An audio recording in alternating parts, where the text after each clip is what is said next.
नमस्ते दोस्तों, स्वागत है आप सभी का यूट्यूबर अनुश्री की लाइफ में ऑन माय चैनल स्टूडियो कला संगम।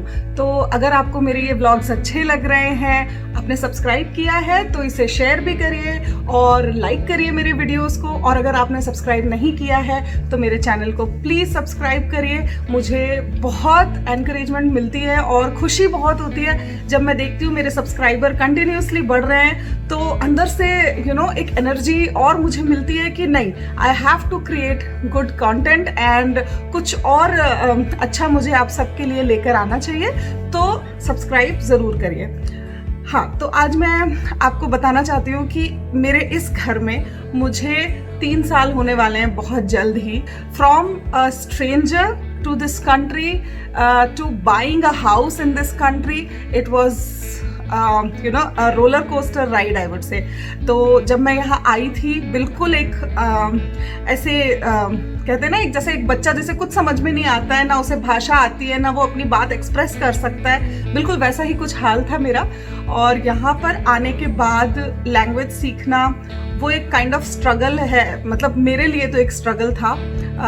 और फिर यहाँ के कल्चर में अपने आप को ढालना, इवन दो हम आज भी इंडियन लाइफस्टाइल ही फॉलो करते हैं, लेकिन फिर भी जहाँ आप रहते हैं वहाँ का कल्चर आपको थोड़ा बहुत तो सीखना पड़ता है ताकि आपकी लाइफ वहाँ पे बहुत ही आसान हो। तो बहुत कुछ जो है मैंने सीखा इस कंट्री में और बहुत कुछ देखा, कुछ अच्छा कुछ बुरा, जो कि मैं आपसे आज शेयर भी करूँगी। लेकिन I think I am not the right person to tell you, because मुझे अभी ऑलमोस्ट 10 साल होने वाले हैं। बट आज मैं जिनसे मिलने वाली हूँ वो यहाँ पर ऑलमोस्ट 35 प्लस ईयर्स से है। मतलब वो यहाँ पर आई थी 73 में, जब मैं पैदा भी नहीं हुई थी। तो आज हम उनसे पूछेंगे कि कैसा था जर्मनी में एज इंडियन, उनका एक्सपीरियंस, और उनको कैसा लगा यहाँ पर जब वो आई। क्योंकि देखिए आज हमारे पास तो बहुत कुछ है, लाइक बहुत सारे इंडियंस हैं यहाँ पे, टाइम पास हो जाता है, यूट्यूब है, इंस्टाग्राम है, बहुत कुछ हमारे पास है कि हम अपना मन जो है शांत कर सकते हैं। जब परिवार की याद आए या इंडियन खाना खाने की इच्छा हो तो बहुत सारे इंडियन रेस्टोरेंट्स हैं। But I can not imagine my life without all this. तो कैसा था ये, आई थिंक मेरी जो जिनसे आज मैं मिलने वाली हूँ वो मेरी फ्रेंड भी हैं और बहुत इंस्पायरिंग लेडी भी हैं। तो मैं आज आपको लेकर चलती हूँ उनके घर, क्योंकि उन्होंने आज मुझे लंच पे इनवाइट किया है और हम उनसे बहुत सारी बातें करेंगे। वो कैसे खातिर करती हैं मेरी, वो भी आप देखेंगे। बहुत ही स्वीट हैं वो। तो मैं आज मिलने वाली हूँ कुसुम जी से। तो चलिए बिल्कुल देर नहीं करते हैं और चलते हैं। हेलो कुसुम जी। हेलो। तो आज मैंने अपनी ऑडियंस को बताया कि मैं आपसे मिलने वाली हूँ और बहुत सारी बातें करने वाली हूँ। और इसके पहले कि हम आगे बढ़े, ये देखिए इनके हाथों में क्या है। ढोकला। ये है मेरा फेवरेट ढोकला। किसी दिन आपको इसकी रेसिपी बतानी पड़ेगी हमारी ऑडियंस को, क्योंकि ऐसा जो ये ढोकला बनाती हैं ऐसा तो कोई नहीं बनाता। देखिए सबसे पहले तो कुसुम जी ने कितने अच्छे से ये टेबल सजाई हुई है। मैंने आते ही कुणाल को कहा कि कुणाल ये तो सीखने वाली बात है, क्योंकि और ये मैं डेफिनेटली अप्लाई करने वाली हूँ नेक्स्ट टाइम जब मेरे घर पे कोई लंच या डिनर पे आएगा। ऐसे टेबल मैं भी सजाने वाली हूँ, है ना कुणाल? ये पेंटिंग किसने बनाई है कुसुम जी? ये मैंने बनाई है। सीरियसली? ये तो आज मुझे नई बात पता चली है। लेकिन कितने साल हो गए इसको बनाए हुए? इसको 2 साल हो गए। 2 साल। ये भी है एक। ओके। मैं ऐसे ट्राई करती रहती हूँ। अरे वाह, ये तो बिल्कुल वैसा लग रहा है जैसे गूगल पे ढूंढो ना जब कुछ पेंटिंग के आइडियाज, तब इसी तरीके की फोटोज दिखती हैं। ये दोनों? हाँ, ऊपर नीचे। और ये मेरी ग्रैंड डॉटर। अरे वाह। क्योंकि अपने बर्थडे में मैंने ना एक एप्पल ट्री विश करा था। अच्छा, तो उसने बनाया। एक सेकेंड अनुव्या, तो उसने एप्पल ट्री मेरे को पेंट करके वो सामने एप्पल ट्री, अभी तो पत्ते वत्ते सब चले गए। हाँ, तो अब मैं लंच करती हूँ और उसके बाद हम कुसुम जी से बहुत सारी बातें करेंगे। देखो कनुषी को इतना टेस्टी लग रहा है ढोकला ना, खुश हो रही है आज से देख के। Kusum ji thank you so much इतना अच्छा खाना बनाने के लिए। तो हाँ, हम लोग बात कर रहे थे कि कैसा था अंकल यहाँ पे जब आप लोग आए थे, खाना कैसे आप लोग मैनेज करते थे? खाना मैं तो अपने जमाने की बात कर सकता हूँ, तो जब मैं स्टूडेंट था हाँ तो यहाँ तो कुछ भी नहीं मिलता था। हाँ। इस सेंस में तो ब्रेड ही खाना और जर्मन खाना। और कितने साल पहले की बात है? आप मुझे कुसुम जी ने बताया आप 73 में आए थे। नहीं नहीं, नहीं, ये 63 में। अच्छा, आप 63 में आ गए थे। 1963। ओके, और आप फिर 10 साल बाद आप आई। ओके, कोई ऑप्शन नहीं था। मैं बता रहा था ना पहले कि मेरे फादर यहाँ आए थे मुझे विजिट करने के लिए। हाँ कोई 10 दिन के लिए, उन्होंने 10 दिन खाना नहीं खाया, कुछ मिलता ही नहीं था। प्रॉपर खाना, जैसे मतलब चावल, कोई चीज भी गर्म नहीं खाई।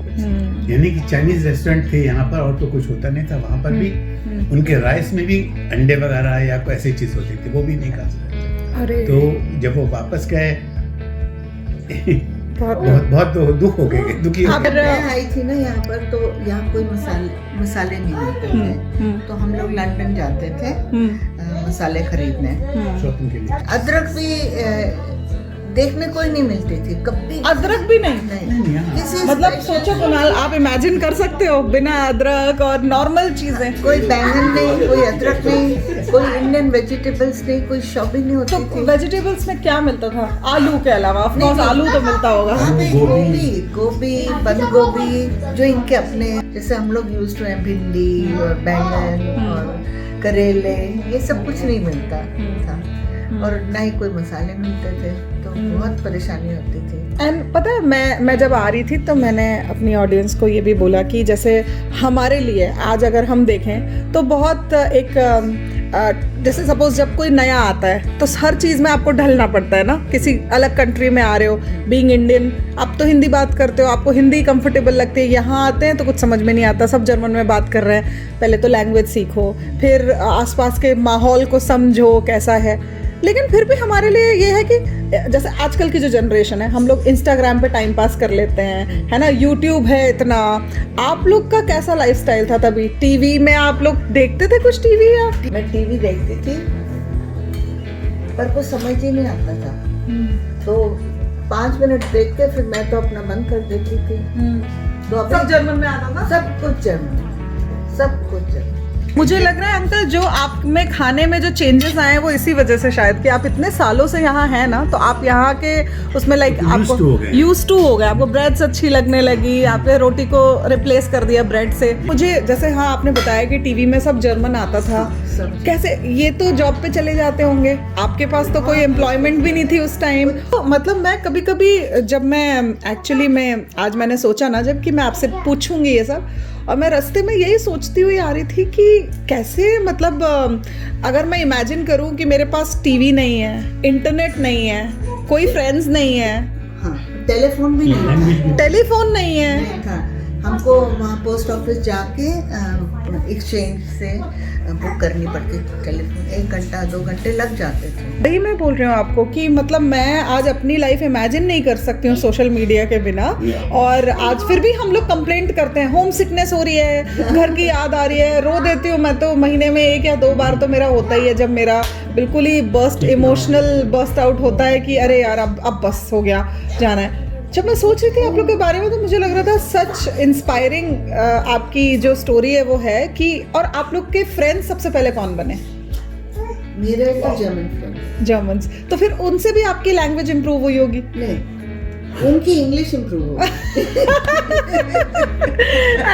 1 हफ्ता तो मैंने किसी से बात नहीं करी, एक सती। वो सुबह ऑफिस चले जाते थे, तो it was very very frustrating for me. मैं किसी को जानती नहीं थी। नेचुरली रोना तो आता ही अपने। बिल्कुल, मैं वही रिलेट कर सकती हूँ। मतलब एक फैमिली से आ रहे हो जहाँ आपको मतलब पेरेंट्स हैं, और इतना हमारी फैमिली, मतलब आप सोचिए इतनी खुशनुमा और इतना एंजॉयमेंट हम लोग करते हैं, festivals and you know food. And India is all about I guess food and festivals, colours. और यहाँ आके ऐसा लगा कि सारे कलर्स ही चले गए लाइफ से धीरे धीरे। कपड़े पहने हुए। एंड पता है मेरे लिए भी, जैसे मैं देखती हूँ आजकल, जब I think there is a difference जब आप पढ़ने आते हो और जब आप शादी के बाद आते हो। क्योंकि जब आप पढ़ने आते हो ना तो आप एक अपने एक भविष्य का सपना लेके आते हो, एक चेकलिस्ट लेके आते हैं लोग कि ये जाना है, ये जाना है, यहाँ जाना है, यहाँ जाना है। उनका टाइम पास हो जाता है। हमारे पास वो भी नहीं थी चेकलिस्ट जब हम यहाँ आए, क्योंकि पता तो कुछ था नहीं, पैसे भी इतने नहीं थे। कुसुम जी के साथ मैंने काफ़ी टाइम स्पेंड किया है और ये ना इनकी स्किल्स जो हैं, हमने इतना कुछ सीखा, जैसे कुकिंग करती थी, अभी भी करती हैं, है ना। तो कुकिंग करने का इनका वो जो दूसरों को सिखाना, जर्मन्स को वो चीजें सिखाना, और लोग इतने इंटरेस्ट से इनसे सीखते भी थे। और कई बार मैंने फॉक्सट्रॉट में कुकिंग की, एग्जैक्टली। देखिए आप, मतलब आप कितना कुछ सीख सकते हैं ना, क्योंकि देखिए स्ट्रगल सबकी लाइफ में होता है। यहाँ पे आके ऐसी जगह पे रह के कुछ करना जहाँ पे आपको कुछ भी नहीं आता, आपको लैंग्वेज नहीं आती, इन्होंने अपने बच्चे यहीं पे पाले बड़े किए। मैंने ना यही सोच के लैंग्वेज पहले नहीं सीखी, मैंने कहा वापस तो चले जाना है, क्या करना। Exactly. But when I realise कि हम ये सब लोग बातें करते थे और मैं वहाँ बैठी थी, मुझे ऐसे फीलिंग हो गई कि मैं पागल हो गई। पागल हो गई सच में। मुझे कुछ समझ नहीं आ रहा, सब हंस रहे हैं, बैठी इधर उधर देखती थी।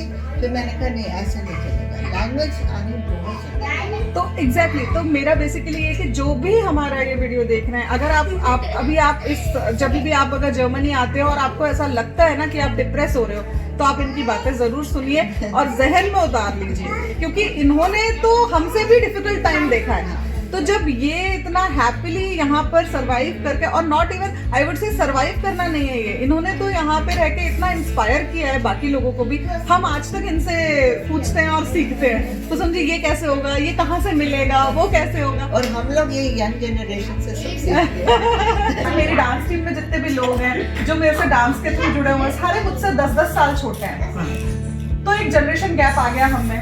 तो ऐसा होता था, मुझे अब जाके इंस्टाग्राम ढंग से चलाना आता है। अच्छा। मुझे इंस्टाग्राम नहीं आता था, मुझे व्हाट्सएप पे स्टेटस कैसे लगाते हैं मुझे भी नहीं आता था।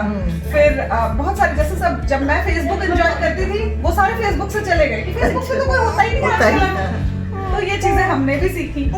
और एक इन्होंने कितनी सही बात बोली ना, कि जब बच्चों के लिए इन्होंने लैंग्वेज सीखी कि यार मतलब बात ही नहीं कर पा रहे हैं। तो जैसे अंकल यहाँ आए होंगे तो उनके पास तो जॉब था, तो वो तो सुबह जाते होंगे, शाम को आते होंगे। अब करते क्या थे पूरा दिन? अरे रोती थी। आज हंसी आ रही है सोच के ना। रोती थी, वेट करती थी मेरी मम्मी की लेटर आ जाए, पोस्टमैन कब आएगा। 1 बजे के करीब आता था हमारे घर, तो मैं देखती रहती थी। आपको लगता होगा मैं कहाँ फंस गई। एक किस्सा आपने मुझे सुनाया था, अपने पहली बार आप एरोप्लेन में बैठी थी जब यहाँ आई थी, तब वो जब आपने बताया था कि नॉर्मली जब हम बस से उतरते हैं तो जाके वो सुनाइए जरा, वो बड़ा ही प्यारा किस्सा है। इंडिया में ऐसा होता था, दिल्ली में मैं कॉलेज जाती थी तो बस से ही ट्रेवल करते थे, तो बहुत भीड़ होती थी बस में। आपका बस स्टॉप आने से पहले ही ना आप कोशिश करते थे कि मैं आगे चली जाऊं, नहीं तो उतर नहीं पाऊंगी। हाँ, बहुत भीड़ होती थी। तो जब मैं फर्स्ट पर्सन थी अपनी फैमिली में जो फॉरेन जा रही थी। अच्छा, पहली बार विदेश ये आई अपने घर से। मैं ही सबसे पहली थी जो, अभी तो आजकल तो सब विदेश में ही बसे हुए, बट तब सब लोग मतलब थोड़े वो थे, नर्वस थे। मेरे पेरेंट्स तो बहुत ही नर्वस थे, मेरी दादी ये बहुत वो लोग सोचते थे कैसे मैनेज कैसे करेगी, बहुत बड़ी बात होती थी कुछ समझी तक। तो एनीवे जब अभी उन्होंने कहा कि प्लेन फ्रैंकफर्ट लैंड करने वाला है, मैंने भी अपना सामान वामान उठाया और मैं आगे जाने लगी। तो एयर होस्टेस ने कहा कि आप कहाँ जा रही हो? अच्छा, जैसे हम बस से उतरने के लिए पहले दरवाजे पे खड़े होते हैं, ऐसे आप जाके सामान लेके आप अपना, और बेल्ट खोल के अपने बैग जो हाथ में उठा के मैं चली। एयर होस्टेस कहती है वो गेम से, तो मेरे को जर्मन में बोली,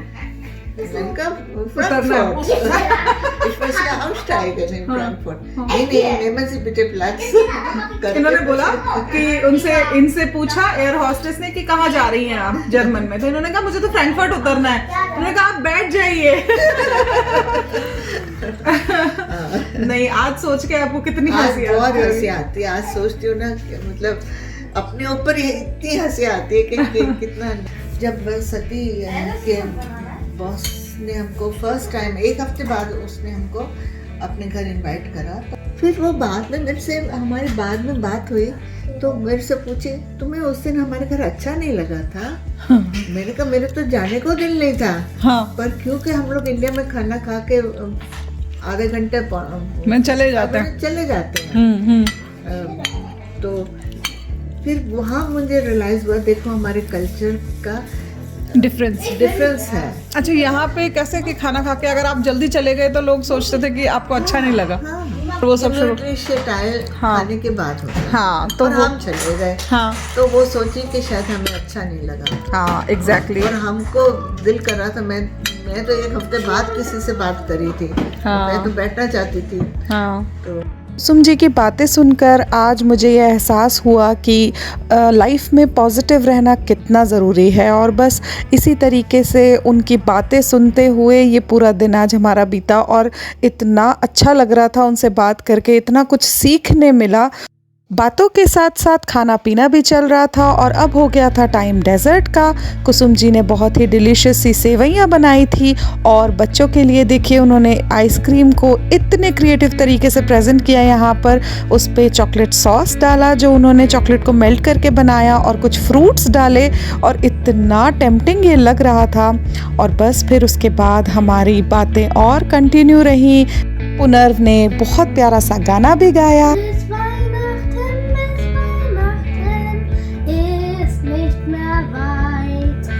और ये क्या है पुनर्व?